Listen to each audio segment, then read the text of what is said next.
Well, we've covered a lot on this channel past month. It always seems right that we end it with a classic. Or, more specifically, 6. And if you guys saw the teaser at the end of the last video, then you guys would have all seen this coming, but here we are. It's finally time to talk about Castlevania. The way this is going to work is I'm going to have one 5-minute long video for each, and then I'll have a little epilogue at the end. You know, the usual thank yous and stuff like that. So, without further ado, this is my... Also, there is no final verdicts. This is just going to be me talking about the games. So, just enjoy my special little Halloween surprise. I have some pretty fond memories with Castlevania, let me tell you. It's one of the first horror games I ever played. And to this day, it is one that I play every October. Now, yes, I can't really be accurate about the controls because I am using a controller, like a much more advanced controller than back then. But, I will do my best. So, what do I think makes this game so good? Easy answer, it's its atmosphere. The atmosphere and the way it's able to convey its atmosphere with graphics this primitive is still impressive to this very day. It also has great music. The controls, while stiff by today's standards, back then is quite good. Its concept is really good, about hunting down Dracula because you're part of a cursed family that has to do this once every generation.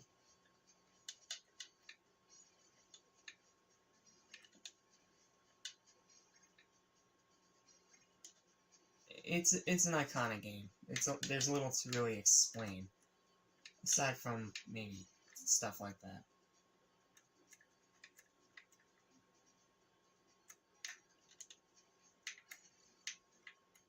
Yeah, it's a game just all about atmosphere. It doesn't have blood, it doesn't have gore. It just has crazy monster designs, cheap enemy placement, and a lot of just overall insanity. And as far as side-scrollers go, especially during the NES era, this one was very revolutionary. You can argue that without Castlevania, you wouldn't have stuff like Resident Evil or Silent Hill or any of those games, if it weren't for Castlevania. It's not the first horror game, but it's one of the first, and to this day, it still gets highly regarded. Get around these never-ending ghouls. One thing I do have to say I don't like about this game is definitely its difficulty. This game and its 2 sequels are notoriously known for being difficult, sometimes to the point of outright unfair. What's also unique about Castlevania is that the hearts, which are usually health, are not in this game. Instead, they are your currency.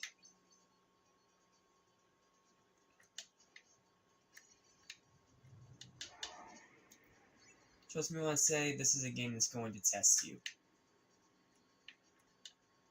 It may look all innocent on the surface, but since this was back before ratings were introduced, you'd be surprised. So you have to fight off these mermen. Ugh, Castlevania 2. Let me just say that the nerd was right about this one from the beginning. This game is bad. Now granted, it still has that Castlevania atmosphere, the graphics are still good, and the music is still great, but its biggest problem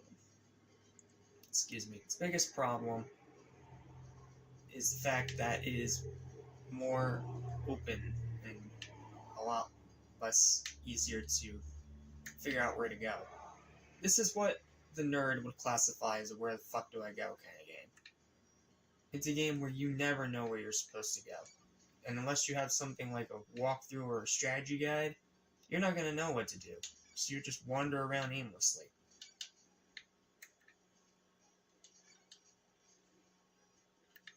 It's a game that really just speaks for itself. Not to mention, it is overly complicated. It has way too much dumb bullshit that you literally cannot figure out without looking it up. Don't like that. Don't even get me started on that fucking red crystal. But, I mean, it's fine. But as a Castlevania game, it is a grade A pile of shit. But I think we're all aware of it by now. And that is fucking annoying. There's only one way to do this game with the power glove. Oh yeah, Castlevania 3. Widely regarded as the best of the trilogy, and the best Castlevania game on the NES. And for good reason. It went back to what made the first game great, and threw out everything that 2 fucked up, so...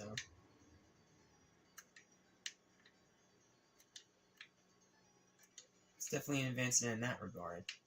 It also has multiple characters, even better music, still great on atmosphere. It's just a great game. With one big problem. The fucking difficulty. I'm not really going to be able to show you it here, because I'm not a pro gamer. But, my lord, the difficulty in Castlevania 3 is legendarily bad.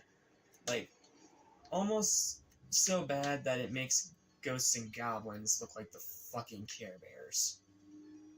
No joke. Oh, and don't get me started on the goddamn stairs. The stairs are the absolute worst nightmare.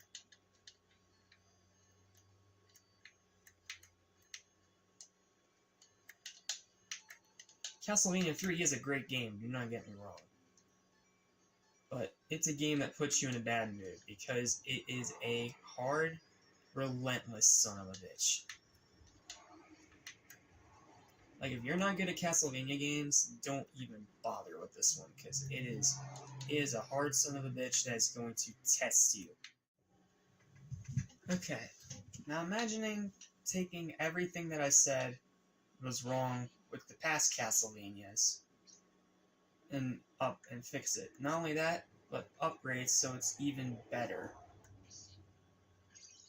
than any of the previous games. The control, fluent. The directions you can whip, crazy. You have 8 different directions. The controls, much more improved. Much less stiff, far more fluent, and just a whole lot better. The graphics, well, I mean, it's Super Nintendo. We all know that console is amazing when it comes to graphics. Music, also fantastic.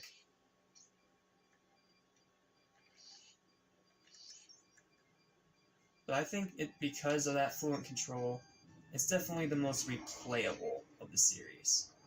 I know it's not everyone's favorite, that's more than likely Symphony of the Night, but for what this game did right, it is still, to this day, impressive what they were able to pull off. It is a fun game, I play it all the time, and it is without a doubt the best game in the series. Just everything you can do in this game is incredible.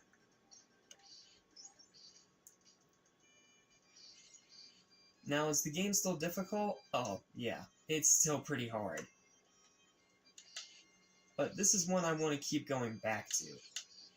It's It's the kind of difficulty that doesn't make you want to quit, but instead just keep going and figure out what you're doing wrong. That being said, though, it does have its problems. That damn skeleton. Actually, I missed one. I forgot I had this one. Castlevania Dracula X. This is one of the big steps downwards in the series. It's still a good game, but this one returns to that choppy, that stiff and choppiness of the Genesis trilogy, and not in a flattering way, mind you. So that means you're back to knockback, getting hit too many times, or not being able to hit anything in front of you because now you're back to only being able to swing your whip horizontally, which is an absolute pain. That is this game's biggest problem, without a doubt. My question is, why didn't they just build on the great things they established in the previous game, Super Castlevania 4? That game's control was so fluent and perfect that it was perfect to be expanded upon in later games. Unfortunately, though, it was never brought back and never given another chance. A damn shame. Because the choppy stiffness really dates this game. But it still has great graphics, it still has amazing atmosphere, especially now with these updated graphics. And the music is still fantastic. That being said, though, compared between the two, I more than likely am going to end up picking up the next game over this one. That game being... oh yeah. Castlevania Bloodlines.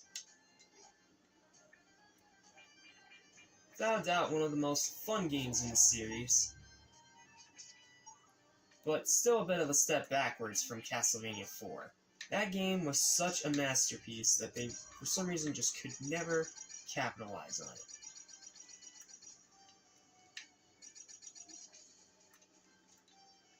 it. You get a choice between two characters, you're back to being able to go in mostly 8 directions. Sometimes it's limited, sometimes it's not. It depends on where you're standing at the particular moment. As you can see, I'm using one of the new additions to the game, named Eric Lacarde, who uses this awesome spear. The game's also a lot bloodier, and I feel like it's just overall better than Dracula X, in more ways than one. I think its biggest advantage being the fact that, again, you can swing in more than 2 directions, which helps make the game feel a little less stiff. That being said, the movement, however, is back to being the same way as it was in the original games.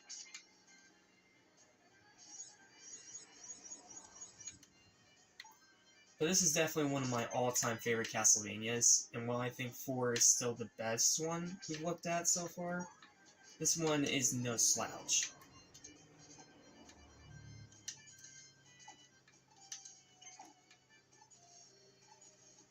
Not to mention, this one has the same soundtrack as Dracula X, so you're getting the better of both here. It's just an overall amazing title. Oh lord. This game is terrible. The movement's too sensitive. You jump like you're on the moon. Everything feels stiff, and nothing feels like it's actually working. Everything about this game feels wrong.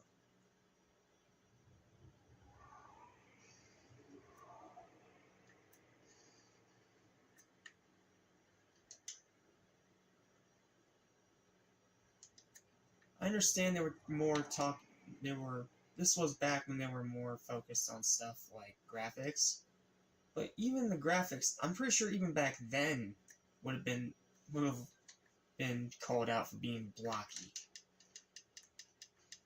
Because these graphics are not good.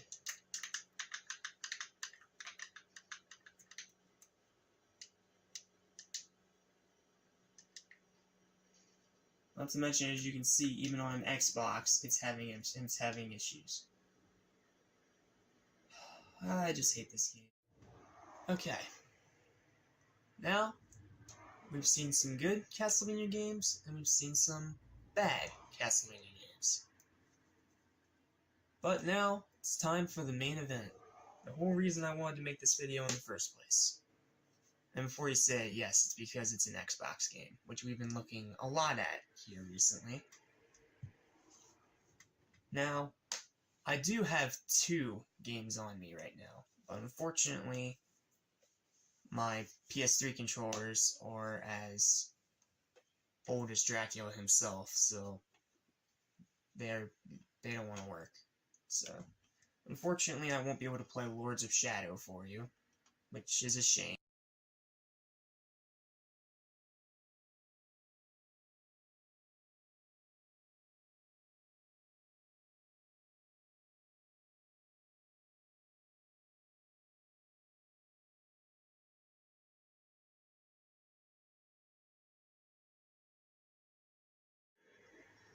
Now we come to the most different of the entire series. You remember all those things I complained about with Castlevania 64? Well, they've been fixed here, thankfully. Unfortunately, you still have pretty slow movement speed, but you can turn the camera all around without a problem. The graphics look great, especially here on the Xbox. And the story is a worthwhile one. I would go into it, but it's really convoluted, and I don't know if we have enough time for it, so... Instead, I'll just show you some gameplay. This is one of the first Castlevanias I was introduced to.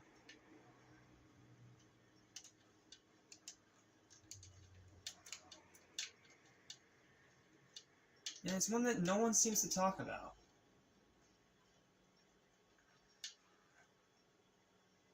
Which is weird, because it's also one of the most fun ones, in my opinion. Everything is fluent, everything works perfectly.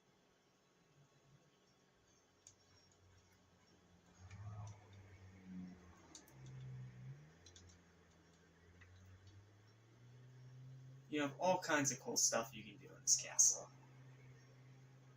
Not to mention, this is the game that kind of takes the approach of Symphony of the Night, which unfortunately I won't be able to cover, because unfortunately I don't own a copy right now, and I don't have a PS1.